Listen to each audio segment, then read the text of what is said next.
Jangan lupa like, comment, and subscribe channel YouTube TVRI Bengkulu dan nyalakan lonceng notifikasinya.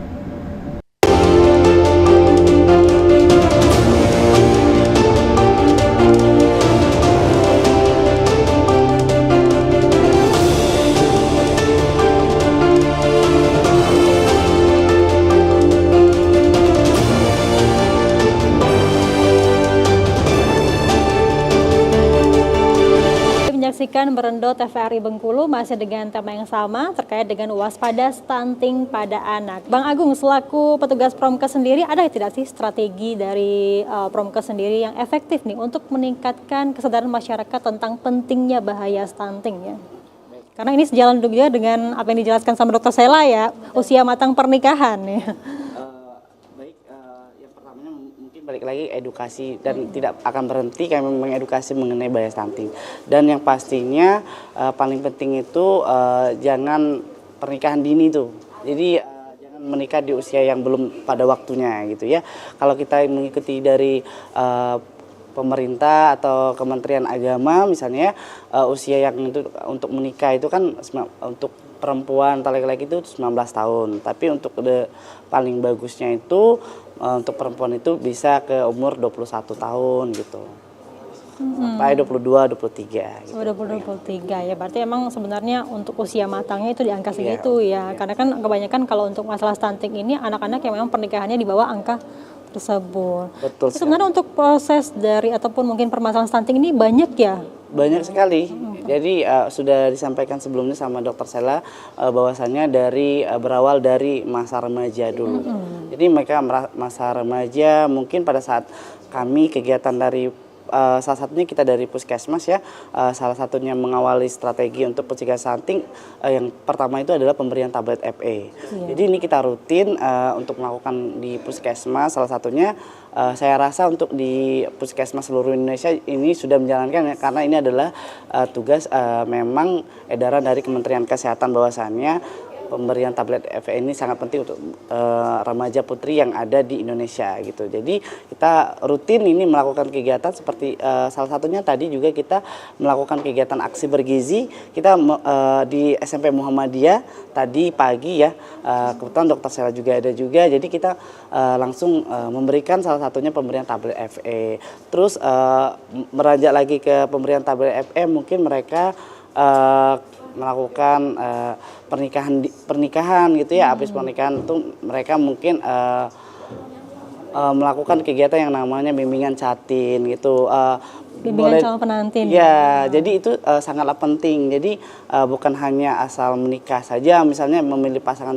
Jadi kita dari Puskesmas juga biasanya kalau bagi pemirsa TVRI yang udah menikah ya, harusnya harus diperiksa nih seperti apa misalnya status HIV-nya atau hepatitisnya gitu. Jadi kita kan nggak tahu nih benih-benih yang memang untuk calon penerus dari si ibu yang mau menikah tadi gitu. Itu salah satunya juga untuk bimbingan calon pengantin mengenai kesehatan reproduksi gitu.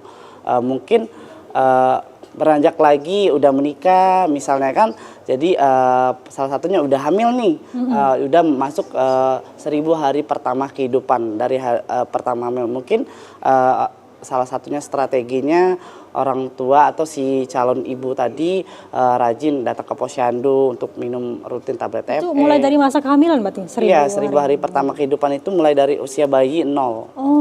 Kalau udah 1000 itu berarti bayinya udah usia 2 tahun. Itu adalah masa-masa kemasan yang memang salah satu yang poin paling penting untuk mencegah agar bayi atau balitanya tidak mengarah ke stunting gitu. Baik, berarti memang banyak sekali prosesnya sebenarnya ya. Balik-balik ke edukasi kepada generasi ataupun masyarakat yang memang sudah pengen menikah gitu ya. Karena kan seperti misalnya pemberian gizi, terus juga pemberian ASI itu kan juga termasuk poin dalam pencegahan stunting ya, Bang Agung ya. Baik, untuk tanda-tanda awal atau mungkin ada tidak sih gejala mungkin yang bisa dilihat apakah ini terindikasi stunting seperti itu, Dokter Sela?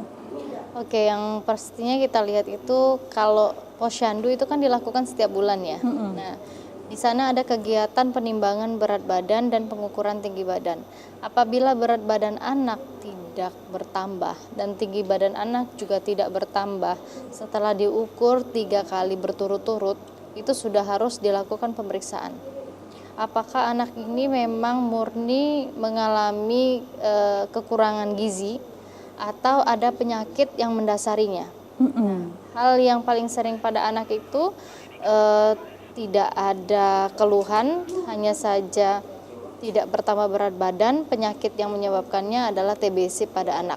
Jadi TBC pada anak itu tidak bergejala, gejalanya hanya tidak ada kenaikan berat badan. Seperti itu.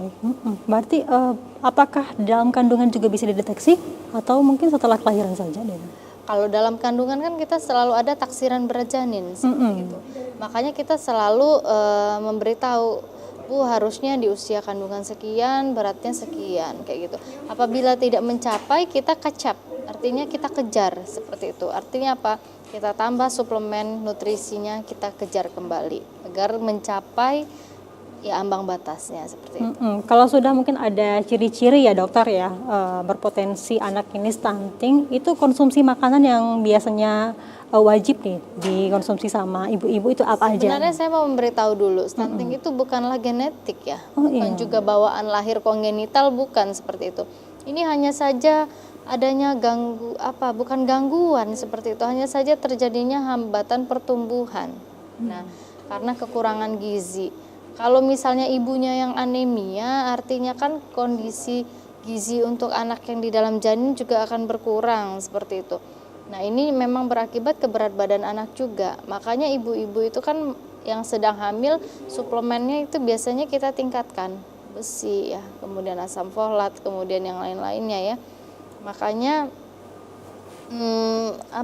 kalau misalnya memang anak ini sudah terlahir di berat badan yang normal, kalau berat badan lahirnya itu nggak mencukupi, itu dari lahir pun sudah kita programkan. Biasanya anak-anak yang lahir dengan seperti itu kita kasih susu aja, susu BBL ya. Nah, kemudian kita akan kejar lagi supaya berat badannya naik, karena di usia 2 bulan berat badannya harus 2 kali lipat dari berat badan lahir.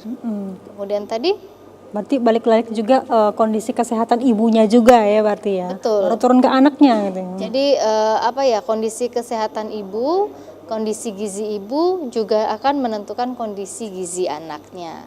Kemudian kondisi gizi anak yang pastinya akan tampak di fisiknya dari tumbuh dan kembangnya. Baik, tapi sampai pun dia lahir anak itu, ASI ibu pun juga mempengaruhi. Nah, terkait dengan ASI ini, kalau misalnya mungkin orang tuanya punya masalah kesehatan lah ya, dikatakan tidak bisa mungkin memberi ASI kepada anaknya.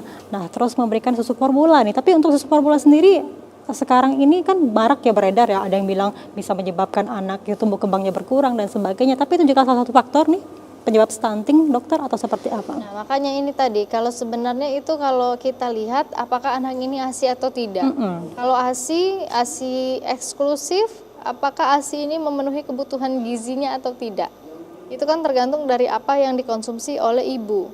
Nah, kalau anak ini tidak mengkonsumsi ASI, apa pendamping ASI yang diberikan pada anak, seperti itu. Apakah susu yang diberikan ini sudah layak atau tidak. Bahkan sekarang kadang melebih-lebihi ya, harusnya di usia 1-2 bulan, 6 bulan ke bawah itu belum boleh diberikan makanan.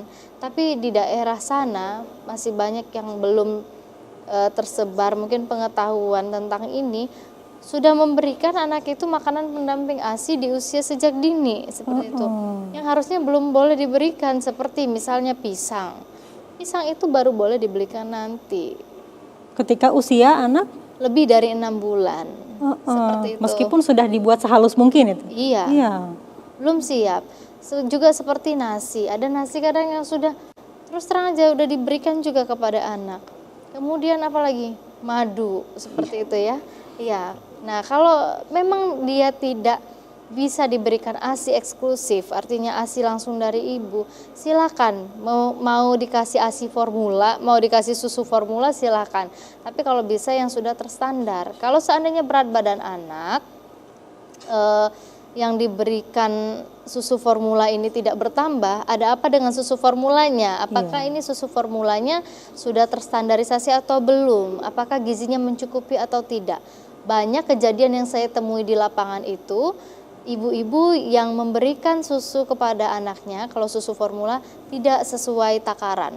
Nah, seandainya untuk 200 cc air itu diberikan misalnya sebanyak 6 sendok takar. Mereka kadang hanya memberikan 3 sendok takar. Karena saya tanyakan langsung kepada ibu dari yang membawa anak itu. Ibu memberikan susu formula berapa takarannya? Mereka tidak tahu. Mereka asal memberikan saja. Bahkan ada yang memberikan, mohon maaf, susu kaleng. Susu kental manis ya. Baik, mungkin Bang Agung bisa menambahkan, tapi setelah jeda pariwara berikut ini tetap bersama kami di Berendo TVRI Bengkulu.